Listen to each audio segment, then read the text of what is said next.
What happens when a man who survived public humiliation, courtroom battles, and global judgment sits across from someone who believes he still owes the world an explanation? Johnny Depp thought he was there to talk about art, survival, and moving forward. Joy Behar thought she had unfinished business. What followed wasn't an argument, it was an erosion, and by the time Johnny stood up, everyone in the room understood something too late. Some questions don't seek answers, they seek surrender. The studio lights were warm, almost flattering. Autumn tones filled the background, soft oranges, muted golds, the kind of set design meant to signal comfort, safety, familiarity. The kind of place where difficult conversations were supposed to feel gentle. Johnny Depp sat with one leg crossed over the other, hands folded loosely in his lap. His navy suit was tailored but understated. The tinted glasses masked his eyes, but not the fatigue beneath them. He smiled politely as the applause faded, nodding once to the audience like someone acknowledging weather rather than celebration. "Johnny Depp," Whoopi Goldberg announced warmly. "It's good to have you here." "Thank you," Johnny said. His voice was calm, measured, almost soft. For a few minutes, everything went exactly as planned. They talked about film, about returning to set, about creativity after silence. Johnny spoke carefully, choosing words like an artist choosing brushstrokes, not to impress, but to avoid misinterpretation. "I don't think of it as a comeback," he said at one point. "I think of it as continuing. I never really left what mattered." The audience murmured approval. Joy Behar hadn't spoken yet. She sat slightly angled away from him, chin tilted, hands folded over her cue cards. She was listening, not with curiosity, but with inventory, waiting. "So, Johnny," she said finally, smiling as she leaned forward, "it's been quite a few years." Johnny turned toward her. The smile stayed. Something else hardened behind it. "Yes," he replied, "it has." "And during that time," Joy continued, her tone conversational, almost light, "you've been very public, very present. Courtrooms, headlines, opinions." A pause. Johnny nodded once. "That's true." Joy's smile widened, just a fraction. "Some people might say you've told your story many times." Johnny didn't answer immediately. He adjusted his cuff, then looked back at her. "I've answered questions I was asked," he said. "There's a difference." Joy let out a small laugh. Of course there is." Whoopi shifted slightly in her seat. "But I wonder," Joy continued, "do you ever worry that by continuing to talk about it, by continuing to frame yourself as someone who's been wronged, you're keeping the wounds open for yourself and for others?" Johnny's jaw tightened almost imperceptibly. "I don't frame myself as anything," he said evenly. "I responded when my name was attached to accusations. Silence wasn't an option." Joy raised an eyebrow. "Wasn't it?" The air changed, not dramatically, not yet. Just enough that the audience leaned forward without realizing it. "You know," Joy said, tapping her card lightly, "a lot of people watched that trial. A lot of people formed opinions. Some felt justice was served. Others felt concerned." Johnny tilted his head slightly. "Concerned about what?" Joy shrugged. "About power, about influence, about what happens when a beloved celebrity tells his version louder than anyone else." Johnny's smile faded. "Not fully, but enough. I didn't have the loudest voice in that situation," he said quietly. "I had a microphone in a courtroom where evidence speaks." Joy nodded slowly, as if indulging a child. "That's one way to see it." Johnny's fingers curled once, then relaxed. The audience felt it now, the tension slipping under the surface like a fault line. "But let's move away from that for a moment," Joy said breezily. "I want to talk about accountability." Johnny looked directly at her. "Go ahead." Joy smiled again. This time, it didn't pretend to be kind. "Do you believe," she asked, "that winning a case means you're morally absolved?" The room went still. Johnny didn't answer right away. When he did, his voice was colder than before. Not louder, not sharper, just clearer. "I believe," he said, "that truth doesn't need moral theater." Joy leaned back, lips pursed. "Oh, Johnny," she said softly, "we're just getting started." And everyone watching felt it. This wasn't an interview, it was a test. Joy didn't rush. That was the mistake people always made when they tried to provoke Johnny Depp. thinking pressure had to be loud. Joy understood something subtler. Pressure could be patient. It could smile. It could wait until the room felt comfortable again. And then lean in. "You know," she said, folding her hands, "when we talk about accountability, we're not just talking about courts, we're talking about culture." Johnny remained still. The tinted glasses hid his eyes, but not his focus. He nodded once, an invitation, or a warning. "Culture," he repeated. "Yes," Joy continued, "because trials don't happen in a vacuum. They shape narratives, and narratives affect people, especially women who feel they're not believed." There it was. Not an accusation, not yet, just a doorway. Johnny inhaled slowly. "I agree. Narratives matter." Joy smiled, encouraged. "So, let's talk about that narrative, the one where you became, overnight, a symbol. Some would say a rallying point." Johnny tilted his head. "A symbol of what?" Joy shrugged lightly. "Of fighting back, of pushing against allegations, of winning." She paused, then added almost gently, "At someone else's expense." The studio felt smaller. Whoopi glanced down at her notes. Another host shifted in her seat. No one interrupted. Johnny's voice, when it came, was even. "The expense you're referring to was paid long before a verdict, in reputation, in work, in silence." Joy waved a hand dismissively. "Oh, come on, you're Johnny Depp. You weren't exactly silenced." A ripple of nervous laughter from somewhere in the audience, quickly swallowed by the tension. "I wasn't heard," Johnny said. "There's a difference." Joy leaned forward now, but Amber Heard was heard first. The name landed exactly as intended. Johnny didn't flinch, but something behind his stillness tightened. "Yes," he said, "she was. And many people," Joy continued, "believed her. Because historically, women haven't been believed." Johnny nodded again. "That's true." Joy's eyebrows lifted. "So when you decided to take this to court, to make it public, did you consider what message that would send to other women who might be afraid to come forward?" There it was. The question that wasn't really a question. Johnny exhaled through his nose, slow and controlled. "I considered what it would mean to let a lie define my life." Joy's smile thinned. "A lie?" she repeated. "Yes," Johnny said. No hesitation, no heat. "A lie." Joy crossed her arms. "That's a strong word." "So was abuser," Johnny replied calmly. The audience inhaled as one. Joy didn't look away. "But the jury didn't hear everything, did they?" Johnny's jaw tightened. "They heard evidence," he said. "They heard recordings. They heard testimony. They heard what was legally admissible." Joy nodded, unsatisfied. "And yet, some people still feel the spectacle turned something deeply serious into entertainment." Johnny leaned back slightly. "I didn't ask for cameras." "But you didn't stop them either." Silence. Johnny looked directly at Joy now, glasses angled just enough that she might have seen his eyes. Sharp, tired, unblinking. "I didn't stop breathing either," he said. "Should I apologize for that too?"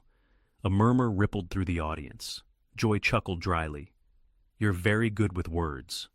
"I had to be," Johnny replied, "when mine were all I had left." Joy tapped her cards again.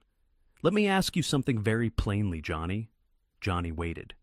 "Do you understand why some women watching this might feel re-traumatized seeing you celebrated after that trial?" The room froze. Johnny didn't answer immediately. When he did, his voice had changed. Not louder, not harsher, colder, sharper, stripped of patience. "I understand trauma," he said, "intimately. I understand what it means to be disbelieved, to be mocked, to be reduced to a headline." Joy opened her mouth, but Johnny raised a hand, just slightly. "You asked," he continued, "so let me finish."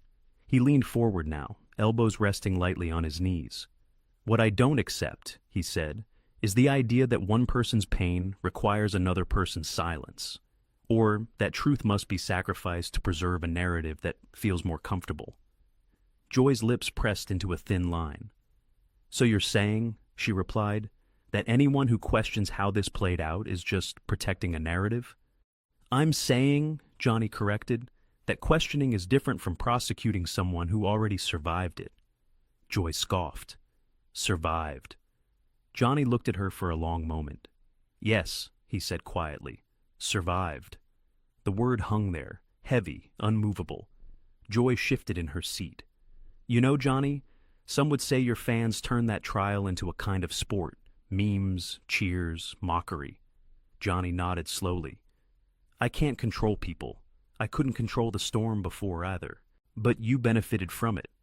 Johnny's smile returned, not warm, not friendly. Benefit implies choice, he said. I chose to tell the truth. The rest happened whether I wanted it or not. Joy leaned back, exhaling loudly. You're very practiced at deflecting. Johnny met her gaze. And you, he said, are very practiced at pushing. The tension was no longer subtle. Joy smiled again, but this time there was irritation behind it. We're just having a conversation. Johnny nodded. No, he said softly. We're circling something you're determined to say. Joy's eyes flashed. And what's that? Johnny paused. That I should still be apologizing. The studio was silent. Joy opened her mouth, and that was when she decided to go further, much further. Joy didn't hesitate. That was the moment Johnny knew. Not when the questions got sharper, not when the name was said out loud, but when she stopped pretending this was a conversation. You know, Joy said, tilting her head, voice deliberately measured. Some critics argue that the trial wasn't really about truth at all, that it was about reclaiming control. Johnny didn't move. Control, he repeated. Yes, Joy continued. Control of the narrative, control of public sympathy, control over how history remembers you. She glanced briefly toward the camera. And whether or not that control came at the cost of someone else's credibility. Johnny's fingers tightened together once, then loosened. You're implying intent, he said. That's different from analysis. Joy smiled thinly. I'm implying impact. The studio felt airless now. Even the lights seemed harsher. And let's be honest, Joy added, leaning forward. You're not just any defendant. You're Johnny Depp. You have fans, money, influence, lawyers, platforms. She paused. Amber Heard didn't. There it was. Johnny's jaw set. She had representation, he said evenly. She had her own voice. She had every opportunity to present her case. Joy waved a dismissive hand. Come on, power dynamics matter. A jury of strangers doesn't erase decades of imbalance. Johnny looked at her for a long moment. When he spoke again, his voice was quieter than before, dangerously so. Are you saying evidence doesn't matter? I'm saying context does, Joy replied quickly. And context includes how society treats men like you. Johnny nodded slowly. Men like me? Yes, Joy pressed. Men who are adored, protected, excused. Johnny leaned back in his chair. For someone who talks a lot about accountability, he said, you seem uncomfortable with facts. Joy's eyes narrowed. Facts can be interpreted. Truth isn't, Johnny replied. A murmur rippled through the audience. Joy inhaled sharply. You know, Johnny, one of the most disturbing parts of that trial wasn't the allegations. It was the cheering, the laughing, the way a woman's pain became content. Johnny's voice hardened. You think I enjoyed that? Joy shrugged. I think you didn't stop it. Johnny laughed once, not amused, not friendly. Stop it how? He asked. Should I have apologized for defending myself, for refusing to accept a label that wasn't true? Joy leaned closer now, emboldened. Some people would say yes. Silence slammed into the room. Johnny's smile vanished completely. Say that again, he said. Joy didn't blink. Some people would say that when women speak about abuse, men should listen, not litigate. That was it. The room knew it. Johnny knew it. He removed his glasses slowly and placed them on the table. His eyes, clear, exhausted, razor-focused, locked onto Joy's. You don't get to rewrite what happened, he said. Not here, not like this. Joy lifted her chin. I'm asking what accountability looks like. No, Johnny corrected. You're demanding submission. Gasps from the audience. Joy scoffed. That's dramatic. Johnny shook his head. What's dramatic is suggesting that defending oneself is an act of violence. Joy opened her mouth, but Johnny continued, voice cold, controlled, precise.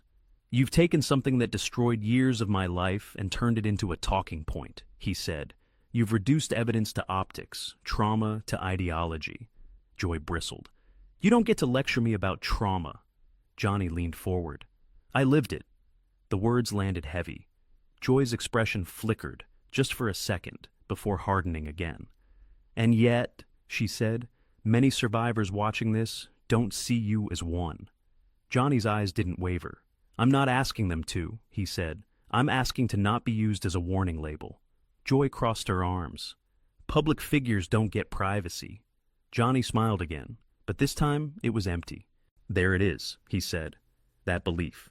That because my face is familiar, my pain is negotiable." Joy shifted in her seat. "You chose this life." Johnny nodded once.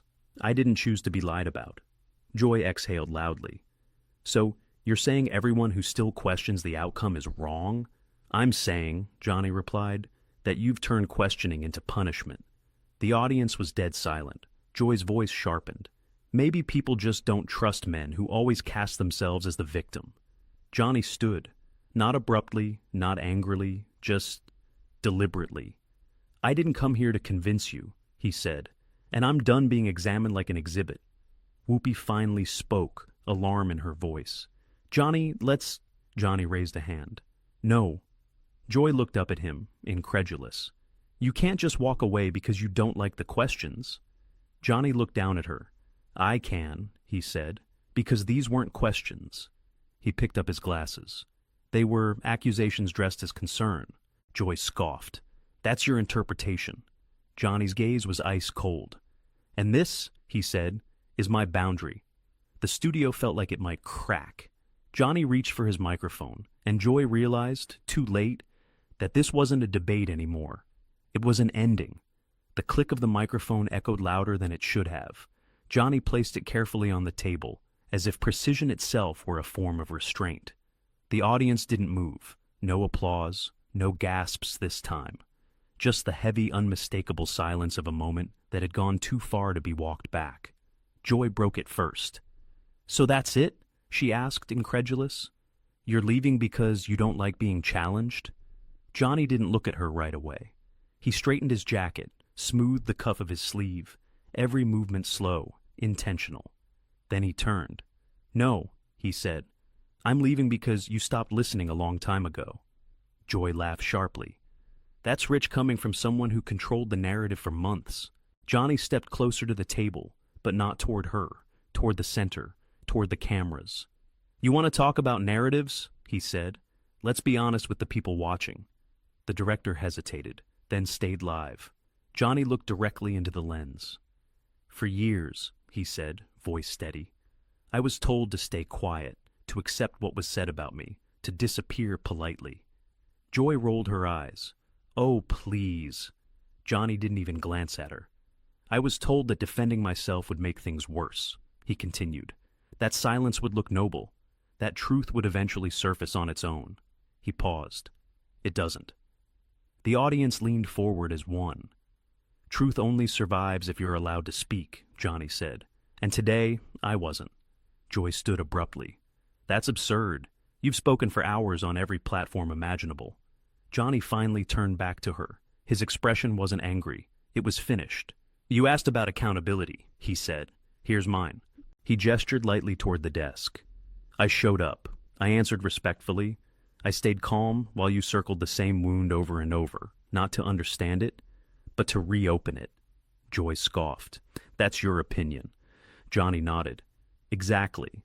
And I'm done offering mine to someone who only hears what confirms her position." Whoopi stood. "Johnny, wait." Johnny raised a hand again, gentler this time. "Whoopi, I appreciate you," he said sincerely. But this conversation crossed from inquiry into spectacle. Joy snapped. "So you're the victim again." That was the last strike. Johnny didn't raise his voice. He didn't need to. "No," he said quietly. "I'm the man who knows when the room has decided who he's supposed to be." Joy folded her arms. "Running away doesn't make you right." Johnny picked up his sunglasses. "Neither does pushing someone until they leave," he replied. A murmur rippled through the audience. Johnny stepped back from the table. For anyone watching who's been reduced to a headline, he said, eyes on the camera one last time, you don't owe your pain to anyone's ideology. You don't owe your silence to anyone's comfort. Joy laughed again, thin, brittle. Nice speech. Johnny nodded once. It wasn't for you. He turned and walked toward the exit. Behind him, Joy called out louder now. History will judge this moment, Johnny. He stopped at the edge of the set, didn't turn around. It already did, he said. That's why I'm leaving. The studio doors closed behind him. For a moment, no one spoke. Joy stood frozen, jaw tight, eyes darting as if searching for control that had already slipped away. Whoopi exhaled slowly, one hand pressed to the table. The other hosts stared at their notes, anywhere but at Joy. Finally, Whoopi cleared her throat. Well, she said carefully, we're going to take a break. The camera cut, but the damage didn't. What began as an interview had ended as something else entirely. Not a victory, not a meltdown, a boundary drawn in full view of millions. And Johnny Depp didn't need the last word. He already took the only one that mattered. Some moments aren't loud, they're final. Johnny Depp didn't raise his voice. He didn't argue for approval. He stood up and walked away. If you believe silence can be stronger than shouting and boundaries matter more than winning arguments, like the video, subscribe to the channel, and tell us in the comments, did Johnny do the right thing by leaving, or should he have stayed and fought back?